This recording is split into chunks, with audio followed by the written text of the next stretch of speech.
You want to improve your mile time, but there's no races available? Let's talk about how to use a 1K time trial to do just that.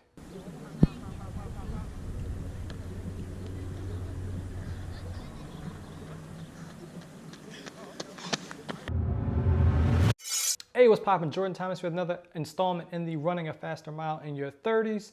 Thank you for all that have been along for the ride. Today, we're gonna talk about how you can use a time trial to improve your mile time. Earlier this month, I got out to the track for a 1K time trial without much speed training. I explained to my coach while I thought training was going well, I had no idea how fast I was. Ordinarily, I would race myself into shape, but without any races available, time trials seem to be the next best option. So what is a time trial? It's an opportunity to measure your running performance against the clock. It can be as fast as you want it to be. The key thing is though, is to get information. Next thing you want to do is choose your distance, whether it be something shorter like 800 meters or something longer like 1.5 miles. You want to get out there, run, and record the information. There are primarily two types, and that's going to be your best/max effort and a specific time.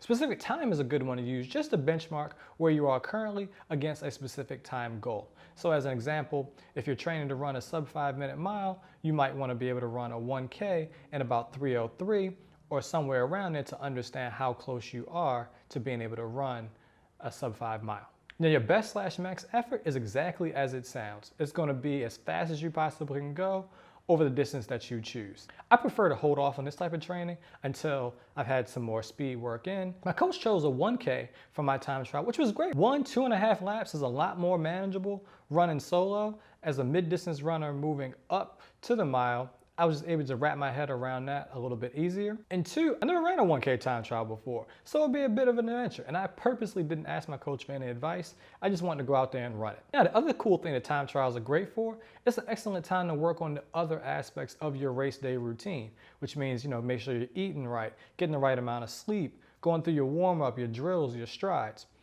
and selecting a goal or two. And so what I thought about just in terms of an overall goal for the day, since my desire is to run a sub 5 mile, I felt that on that particular day, I thought being able to run underneath 3 minutes and 10 seconds would be about reasonable for what I could do for the day. Now for my A goal, hey, let's just go for it all and try to run at 3:03. For my B goal, and kind of like my more realistic goal, is gonna be 3:10. And then for my C goal, because hey, at the end of the day, I don't know where I'm at this particular point in time. I just want to be able to run faster than any type of workout that I've done. And so I think at the time, 3 minutes and 30 seconds has been like my fastest workout 1K. So when I got out to the track, my mindset for the first 200 meters was to try to be within 33 to 35 seconds. And I nailed it. Came in right at 33 seconds, began to enter a little bit more of a float.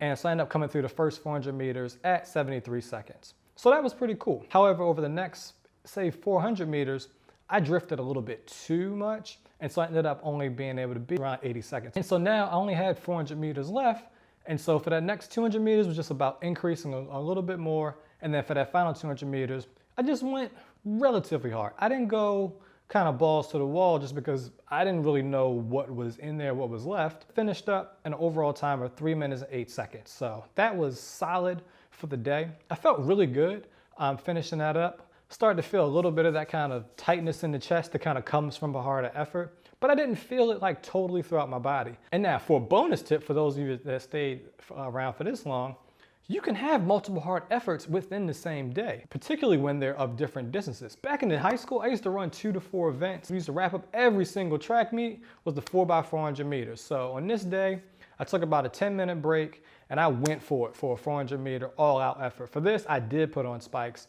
and I pushed as hard as I could. I came in at approximately 64 seconds, which was an awesome effort for the day. Once again, I had not been doing any type of specific mile work over these last few weeks. And so going into that type of effort, that was a great starting place. And that's a great way for me to work towards as I approach a sub 5 mile attempt. So in terms of gear, I went with just a basic top because I really just wasn't in a kind of like racing mindset. This was just kind of like, I'm out for a good workout. I did wear my Good Vibes racing shorts. Shout out to the squad.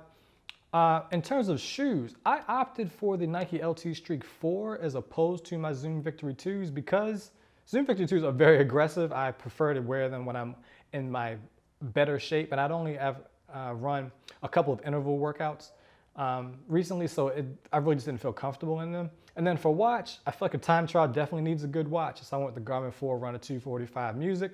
I've been using this watch for about 6 months now. I've got a lot to say about it and a review coming up soon. But I will tell you this, like the interval features on this watch are unmatched, and it makes it ideal for this type of effort. So if you're interested in learning more about improving your overall mile speed, check out this video, and I'll see you next time. Jordan Thomas, peace.